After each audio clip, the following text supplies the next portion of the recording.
Welcome to the new Cyber Frontier, bringing you the latest news and initiatives that focus on the development of cybersecurity economics. You don't have to be a computer or cybersecurity expert to get plugged in. Your host brings it straightforward, asks the tough questions, and brings the cyber world to a level of understanding for everyone. You can find us on the web at www.newcyberfrontier.com. Now join our host as he introduces the topic for today's new Cyber Frontier. Good morning, everybody. This is Tim Montgomery. I'm your host for New Cyber Frontier. And today's, we have a guest from, is it Area? Is that what the pronunciation of the company you got there? Their name is AirEye. AirEye. And your name, sir, is... I know this one is difficult. Amichi Shulman. Amichi Shulman. I do apologize for that. Eventually, by the end of the session, I've got your name down, Amichi, and if I keep repeating it, I know I'm just bad with names. It's nothing personal, I promise. So, just you get a roll of the tongue, and eventually it settles in by the end of the day, and you're like, and it won't ever go away for the next 3 days. But anyway, so it's I'm glad to meet you. Could you give me a little bit of your background, sir, and what exactly is today's topic? I know we talked a little bit about the concept behind wireless connectivity and how cybersecurity, what may be the premise behind it, and maybe how individuals may see it in the industry is not quite what we think it is, right? So can you give me a little bit of your background? Is why we're actually speaking something like this in the subject. So, Sure thing. So my name is Amichi Shulman. I've been in cybersecurity since '92, I think. So the gray hair shows that. I'm working on it myself here. So, I've been doing cybersecurity for the military, and then a service company I founded Imperva in 2002, and for the past 10 years, I invested and helped found a few cybersecurity companies such as Lacoon, Indegy, and others. I'm currently co-founder and CTO of AirEye. And it brings us to the topic that I'd like to talk about today, which is network airspace control and protection. And everyone thinks of wireless security. People, let's talk about wireless security. No, it's about taking control over the network airspace. When we talk about wireless security, everyone thinks of how can someone break into my corporate wireless network, or what happens when I, as an individual, go to the airport and may connect to the wrong wireless network or access point. We think that today, this is a much bigger issue that touches upon enterprises, not necessarily individuals. And this is a real upcoming threat that needs to be addressed, and it is currently not addressed by any of the existing security solutions. I'd be happy to tell further if you'd like.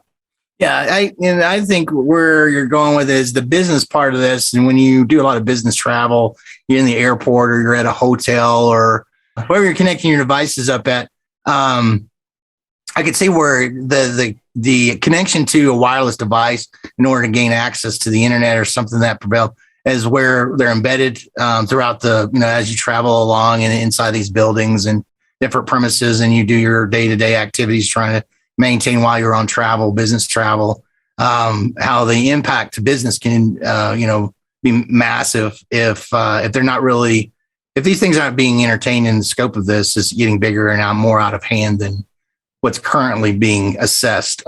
So do you believe that, do you think as far as what the public sees, do you think it's even bigger than what you think as far as what the public average wise? I know when commercials come on, news comes on, you get the specialist that comes on, talks a little bit about, specific types of things. And I refer to the man in the middle attack concept when it comes to, just an average attack that someone could use something like this to do. You think there's way more to it than that? There's other. Yeah, I do. Okay. I do.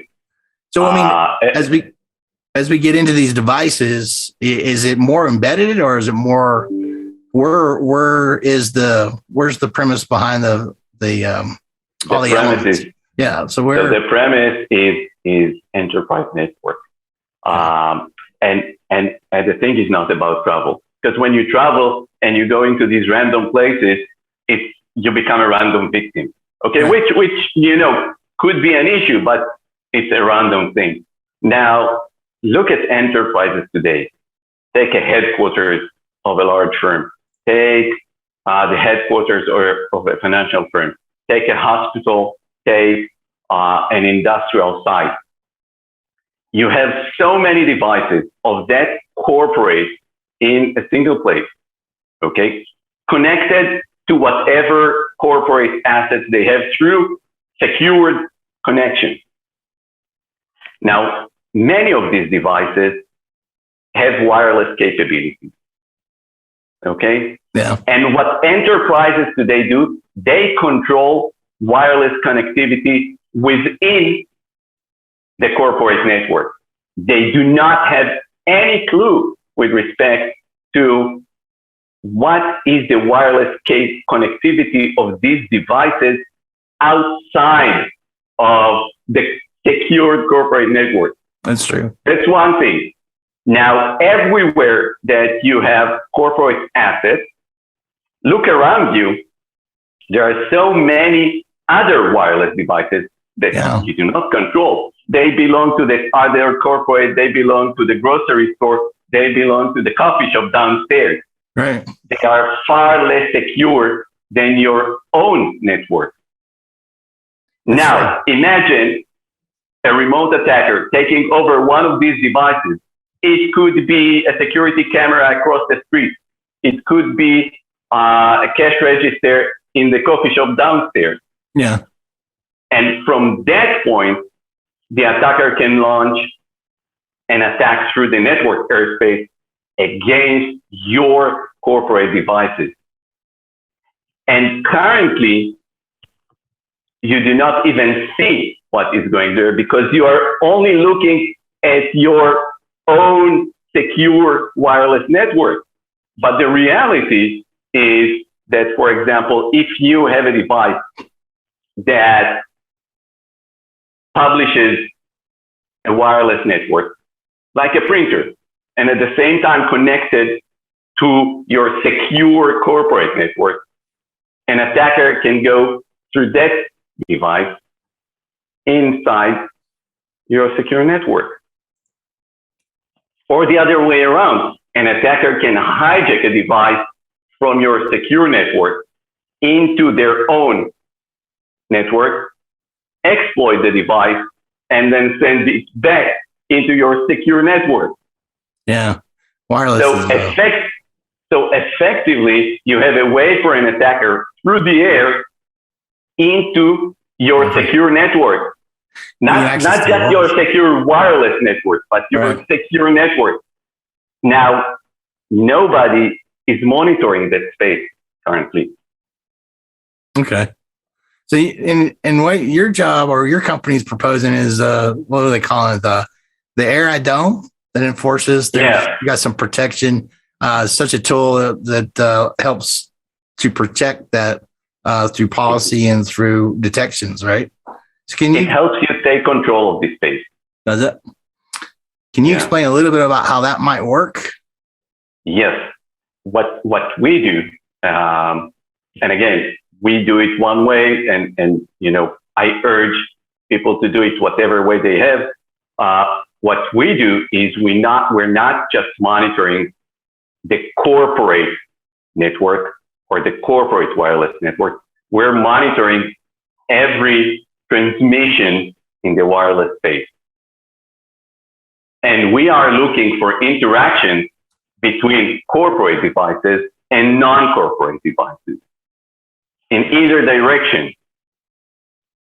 And then when we detect this type of interaction, we start enforcing policies. So We look whether this is an attack or not. We look whether this is something that is allowed by an organization or not. Even if you have a number of wireless networks within your organization, we can detect interaction between devices on different wireless networks and enforce a policy. So, for example, we can make sure that a device connected to the corporate network, and again, it doesn't matter whether it's a wired corporate network or a wireless corporate network, does not start sending data outside through a free wireless network that is nearby. So it actually can't prevent something connecting to it arbitrarily without notice. And just exactly. Yeah. So I can see why. And the other way around. Other way around.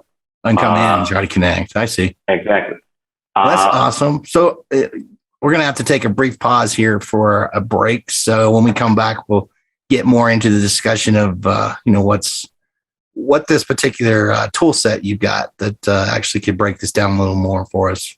Won't mind. So sure. Let's take a break and we'll come right back after our commercial sponsors.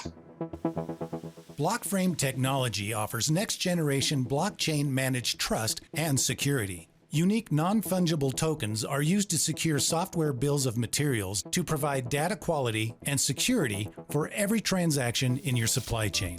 Deploy advanced peer-to-peer product security, scale zero trust capability to millions of IoT devices, allow vendor tracking and accountability, and rapidly reset from compromise. Unchangeable, time-sequenced blockchain data provides next-generation security using machine learning trust algorithms and audit analytics. Start securing your supply chain today by contacting Blockframe at www.blockframetech.com. Welcome back to New Cyber Frontier. I'm Tim Montgomery, your host, and I'm here talking today with, I'll say it again, Amichi. Amichi. My good Lord. You'd think I would have got it down by now. Amichi. You're going to be my best friend after this is over. So Amichi was speaking more about, he's the co-founder for several different companies there, and AirEye, which presents itself in the protection for a network and enterprise space for the airspace of wireless components there. And he was breaking down a tool set that his company's come up with in respect to protection of devices and how those devices are interacting with your network and how problems can be solved by monitoring that particular type of space. So, you were breaking it down a little more for us on the aspects of how it interacts technically. So does it do reporting? What else does the concept do that your tool set out to kind of set up to do? At the end of the day, we can do reporting, but more importantly, we take action. So the first thing we do is we, as I said, scan the entire spectrum of wireless communications around you, mainly all Wi-Fi channels. And then the first challenge is to classify which of the devices that we're seeing in the air are corporate devices and which of the devices are not corporate devices. And then we start mapping the interaction, and we allow you to set policies.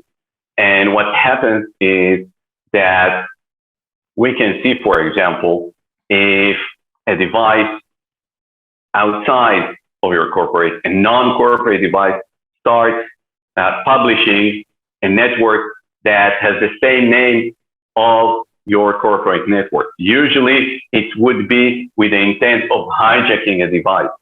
Right. There are other techniques. For example, we are able to get from the transmissions that we see which networks your corporate devices would allow automated connection to. As you know, you may not only connect to the corporate network automatically, but might be other networks that your machine knows and can connect automatically to. We map these, and if, for instance, we see someone starting to publish this type of network, we get an alert. And not just that, when we see a corporate device trying to contact that new network, we're able to break that communication. Or, yes. Now, does this fluently work with other tools as well, like your network access control tool that you might have from a third-party company vendor that comes in and sets that piece up? Does it interact with other components such as those things? If you're an enterprise and now you've already got something in place, how did this aspect of this thing, this particular tool set, I'm sure interacts pretty well with different concepts of pieces that are already being used to monitor networks. So the sad reality is that none of the existing solutions even looks at this space. What we do, and this is part of the actions that we can take. For example, if we do see a corporate device that gets hijacked into an outside network, probably exploited, and then returns to the corporate network, we're able to interact with an NAC, for example, and make sure that it's quarantined. Awesome. Yeah, we are able to detect direct attacks against corporate devices through the air. People don't realize that, but there are certain vulnerabilities and exploits that could be used directly through Wi-Fi without connecting to a network against devices. So there's a beautiful vulnerability. Again? Is this able to prevent attack as well? If it sees something coming, does it pick up? Yes. Be more active? We can definitely break the communications before the target device is exploited and taken over. This is one of the things that we're able to do. And again, we're able to do that because we're not looking inside your wireless network. We're looking outside. We're looking at everything that goes around, including the transmissions that your corporate devices are doing outside of that corporate network.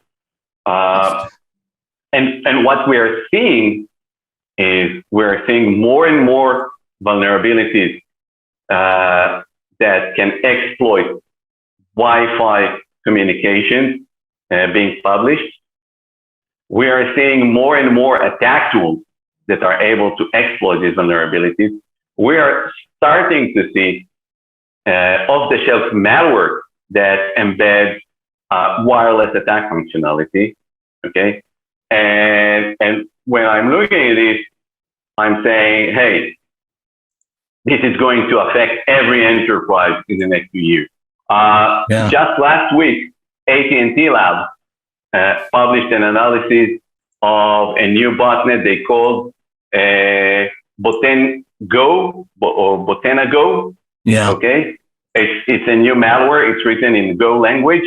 But for me, what's special about it is the type of devices that are being used to create this botnet.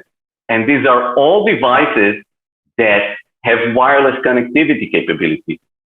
So imagine that an attacker now owns a botnet of thousands or hundreds of thousands of such devices and can now start launching attacks at a scale against every Wi-Fi network around.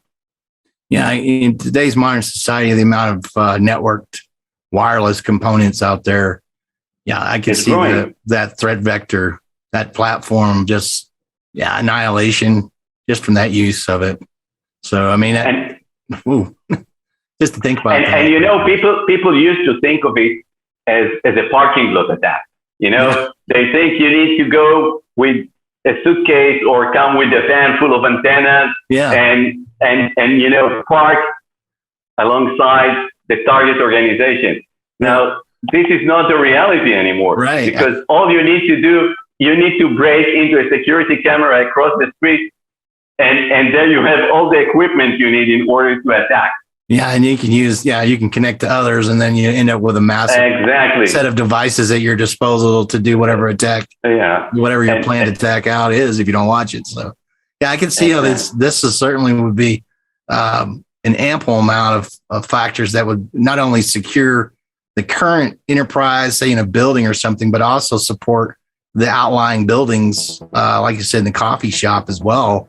I mean, Blockframe technology offers next-generation blockchain-managed trust and security. Unique non-fungible tokens are used to secure software bills of materials to provide data quality and security for every transaction in your supply chain. Deploy advanced peer-to-peer product security, scale zero trust capability to millions of IoT devices, allow vendor tracking and accountability, and rapidly reset from compromise. Unchangeable, time-sequenced blockchain data provides next-generation security using machine learning trust algorithms and audit analytics. Start securing your supply chain today by contacting Blockframe at www.blockframetech.com. it almost seems like it lays a footprint that allows for the extra protection of the coffee shop too in some parts, right? I guess that at some point, those organizations that are offering free Wi-Fi or public Wi-Fi will have to use similar technology again to protect whoever is using their network. I can certainly see this happening. Yeah. Well, that's pretty innovative. Talk a little bit about data leaks. Look like there's elements that are in here that talks a lot of your data leaks on the platform and the concerns that are out there today. How does something like this address data leaks per se? I know we're talking about just the technology itself. Okay, that's the concept of the wireless and networking and networking devices concepts, but leakage of can it trace elements of where it's been? And I mean, if someone broke in, could it do elements like that where it helps control accesses and things of that nature? If it was so what we are not doing IR per se. Again, what we are trying to do is to prevent the incident. We all think of data leak as something that happens from an infected machine through our network to the internet. And therefore, we have a lot of DLP solutions in our network. But here's what a malware called Mirage is doing. When it takes over a device and has data that needs to be exfiltrated, it finds a connection to a free Wi-Fi outside of the corporate network, connects to that free Wi-Fi and sends the data. There's nothing that monitors that today. We are monitoring these channels. We are monitoring these interactions, and we are preventing them. Yeah, that's an awesome tool I have. Certainly. Well. So, and again, one of our biggest challenges today is really getting people to understand that when we're talking about network airspace control and protection, it's not about their secured wireless network, which is secure probably, but about all the interactions that their devices are capable of with outside devices that they have no control over. People always, and that's the challenge that we have. And I think that we're gradually seeing more and more people understand the real issue, the real problem. It's almost like having that DMZ type of for wireless, like a bubble fit around the enterprise. You got it's more of a bubble. Yeah, I think that's a good. There's a layer, right? And this is why we call it Air Dome. Okay, yeah, I can see that concept where you're having emphasis if there's a layer of more where you get into private versus public type domain when it comes to wireless access per se, where you get outside the campus, that's more of a corporate level. And you got that layer in between that you're trying to monitor so you can, that way you don't allow access in or you don't give access to certain things. So I mean, I guess this kind of actually fits into protection of different other devices as well. I mean, we're talking about Internet of Things a big concept these days about how the Internet of Things has now become a lot more, I guess, security savvy. They're getting to the point where protection of things, devices, and do you have anything, the protection of such things? I know that we can get into accesses outside of like remote key accesses, things of that nature. So again, what we're trying to do is we protect the wireless interface. And as we know, most of these devices have wireless interface. What we are protecting is not only the devices per se, because if you break into a sensor, and again, some sensors are critical, but usually when you break into a temperature sensor in a corporate environment, that's not a critical issue. The thing is that this temperature sensor is connected to the secured wireless net. Internal network. So breaking into that device is just a launchpad into the organization. And this is what we're avoiding. Because, everybody talks about IoT security and connected things security, but that's a lot of talk. At the end of the day, we all go out and buy the cheapest one that has no security, which is fine. Yeah. As long as you are aware of that, and as long as you have a layer of protection around it to make sure that that device does not interact with external devices and does not get hijacked and becomes a launchpad into your network. Yeah. And this is certainly one of the things that increases the attack surface of organizations today in the network airspace, because we're seeing more and more devices of different types.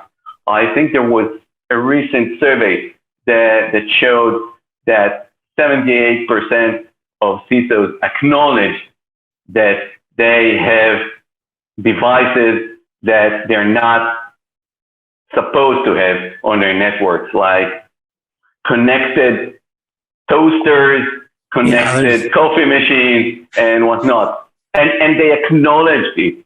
They accepted it as a fact. The health fitness watches was a big factor. So, and they were tracking because that's reality. That's the devices. And you cannot fight reality. Just need to adapt to it. So I've worked on several contracts for the government now. Got a pretty lengthy background myself in cybersecurity. And one of the biggest policies that we had to review often was the Bluetooth devices for medical, and how those devices would constantly try to connect to wireless accesses throughout the building. It came down to the venture. There was only one or two wireless accesses anyway.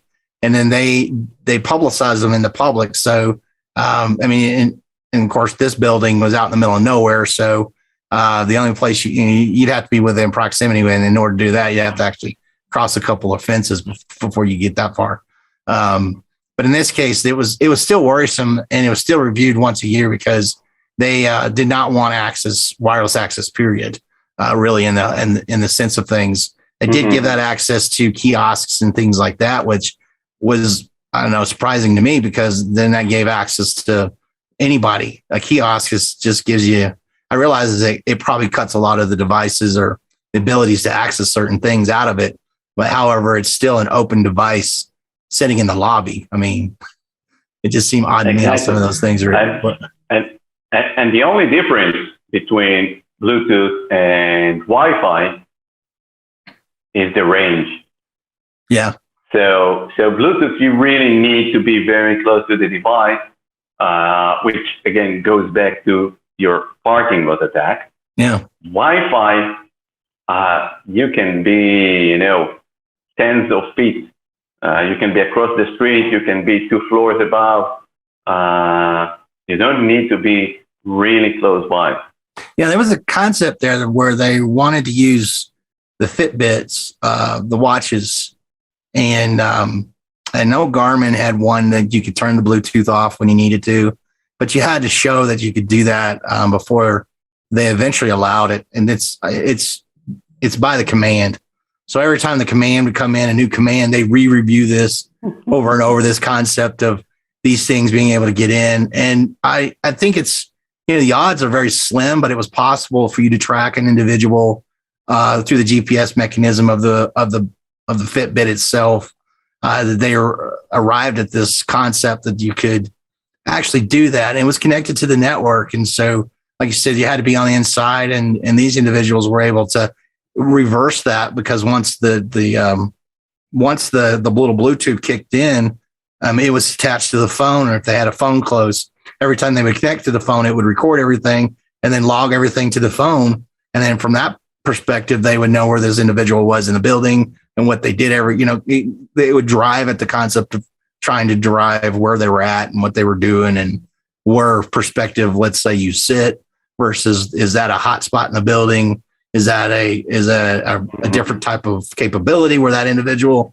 So as you profile these individuals, you would know approximately where they were sitting down and what they were interacting with, and that possibly could be, a place to plan an attack on. So it was interesting to see how the policy would change depending on the intent of, or the just the way they believed that the policy was written out, what it says in it.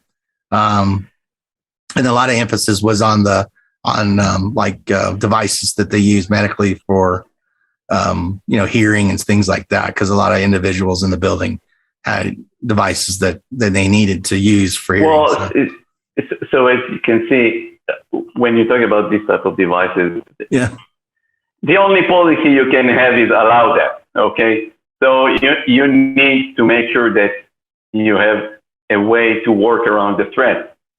Now, I don't know the specific concerns there, but once you try to fight it using policy and not technology, you are going to lose.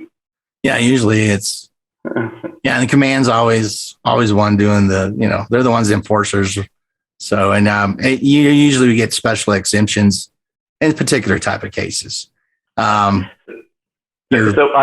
take it to my domain, for example. One of the things that presents a threat to the network is where you have devices with Wi-Fi direct that are also connected to the secure network.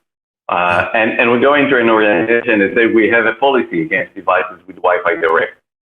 And I said, okay, how do you know that the policy is enforced? And they said, because we tell people, and then we come and install our system. And of course, they do not have tons of them, right, but they do have some of them. Yeah, no, it always pops up. Because if you don't have, it's good. One thing to have a policy, it's another thing to be able to enforce it. Yeah, or track who's doing what. Exactly. Yeah. So in this case, that really does give emphasis as being able to track devices that it can monitor as far as what's in the premise. It's in the premise, not only on the network, but what's on the outside coming at you versus what could be on campus across the board, connected across devices and things like that.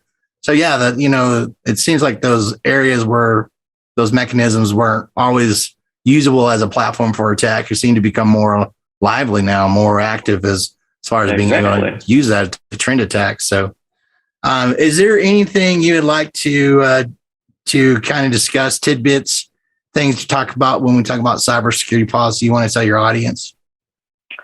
I've started in the military, so we like to talk a lot about policy and commands. One thing I've learned very early in my career is that you always need technology to work for you. You can never rely on just the written policy. You need a technology that enforces or tracks the usage according to the policy. It's a good thing to train your users or command them, but you need to provide the technology to help them do what you want or to enforce the policy that you want. Otherwise, it's security by pure belief. Yeah, that's true. Yeah, I think you're right. I think more and more engagement in the end user's perspective would, support a lot of ways security posture works in an environment like an enterprise or corporation or organization. I've always thought that the biggest And, the biggest inject of information or attacks usually come from the insider's perspective. It's a lot of what DoD says is usually happening to us. But the whole inject there is that you teach your people what you want them to know. You make it easily applicable so they can catch it, report it. We reward those who are trying to do their best to stay away from those phishing emails and send those on and those wireless devices that are coming in trying to play rogue, initiative to attack something, and being able to recognize those things by teaching them as they can monitor stuff too. So, I think it's a whole bunch of stuff on top of policy and the way they create a culture inside of an organization. So. Yeah, but and at the end of the day, it's not enough even with culture. You need technology. You need technology. You need several layers. That defense in depth model. So, well, it was great talking to you. And a pleasure, Tim. Yes. So now to the test that we promised. Oh my God. Did I get it? Yeah. See, I told you by the end of the little thing, I was gonna get your name down. So I do apologize. The way these things are set up sometimes, the timing kind of messed me around a little bit. I was trying to struggle to get the technology into place so we could get on the internet, just get into the meeting here. So anyway, it was great talking to you. Maybe we could do this again sometime. And I enjoy talking cybersecurity all the time. I'm your host, Tim Montgomery, and this is New Cyber Frontier. And everyone have a good day. We hope you have enjoyed this episode of New Cyber Frontier. Remember to get involved. Often we think that someone else will handle privacy and security in the virtual world, but you are the only one truly in command of your virtual fate. Join our mailing list so we can keep you informed of breaking news and new releases. If you have an idea, if you have a question that you would like to hear answered, or if you want to get involved with our efforts, reach out to us at newcyberfrontier.com. We also encourage you to visit our sponsors' links, as they are the ones that really make this show possible. I want to thank each of you for supporting the show, and we look forward to seeing you back for the next episode of New Cyber Frontier.